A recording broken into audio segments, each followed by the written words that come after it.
इंगित किया, जिन शब्दों का इस्तेमाल किया। देखिए 40 साल में एक चीज नहीं हुई थी कि सदन के अंदर खड़े होकर मुख्यमंत्री ने किसी को उनका आईना दिखाया और सच्चाई बोली गई। मुख्यमंत्री जी ने सच्चाई सामने रखी और विपक्ष को जब वो सत्ता में थे उनका आईना दिखाया है। और जब आईना दिखाते हैं तो कभी कभी जो सूरत होती है वो बदसूरत दिखती है, वो अच्छा नहीं लगता।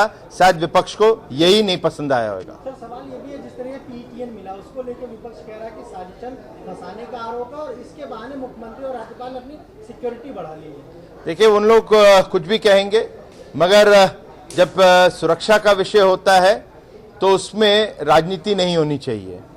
और सुरक्षा जो है वो सबके लिए है और उस पर हम संवेदनशील भी हैं और गंभीरता से उसके ऊपर काम भी कर रहे हैं। मगर मैं उम्मीद करूंगा कि विपक्ष इस पे संवेदनशील होकर इस प्रकार की बयानबाजी न करें जिससे राजनीतिक बू आए।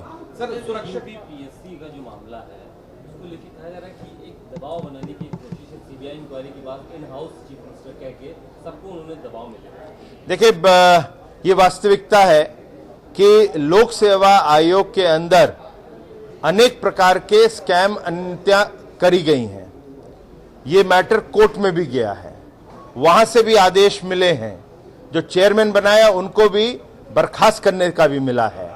लेकिन इन चीजों के ऊपर जो चीज कानून के तहत होनी चाहिए वो कहीं किया जाए और उस पे किसी को उसका विरोध करते हैं तो ये सही नहीं है। कानून को अपना काम करना है। लोक सेवा आयोग के अंदर एक चयन प्रक्रिया है, उसमें जो प्रतियोगी छात्र हैं बड़े दिनों से उनके साथ नाइंसाफी होती आई है, जाति के आधार पर नियुक्तियां हुई हैं, जितनी भी नियमावली है उसको दरकिनार करा गया है और इसलिए ये हमारी मांग भी रही है। मैं खुद स्वयं इलाहाबाद से चुना हुआ विधायक हूं, हमारी भी मांग रही है और हमारे संकल्प पत्र में भी रहा है। आज कल मुख्यमंत्री जी ने लाखों प्रतियोगी छात्रों की जो भावना थी उसका सम्मान करते हुए और कानून व्यवस्था सही रहे उसके लिए जो उन्होंने सीबीआई इंक्वायरी का आदेश दिया है उसका हम स्वागत करते हैं। सर इलाहाबाद में एक मामला है, सुबह कांवड़ियों ने करीब 100 के करीब गाड़ियों में तोड़फोड़ की है। उनका आरोप यह है कि उनके बीच का एक व्यक्ति घायल हो गया था रोड एक्सीडेंट में। सरकार ने अपनी गाइडलाइन जारी की लेकिन उस घायल कांवड़िए के लिए कोई एम्बुलेंस नहीं पहुंची। नहीं, इसकी जांच कर लेंगे, मगर मैं इतना ही कहूंगा कांवड़ियों के लिए हम लोगों ने बहुत अरेंजमेंट्स करे हैं और प्रबंध किया है कि उन लोगों का जो ये महीना होता है इसके अंदर उनको हर सुविधा मिल सके।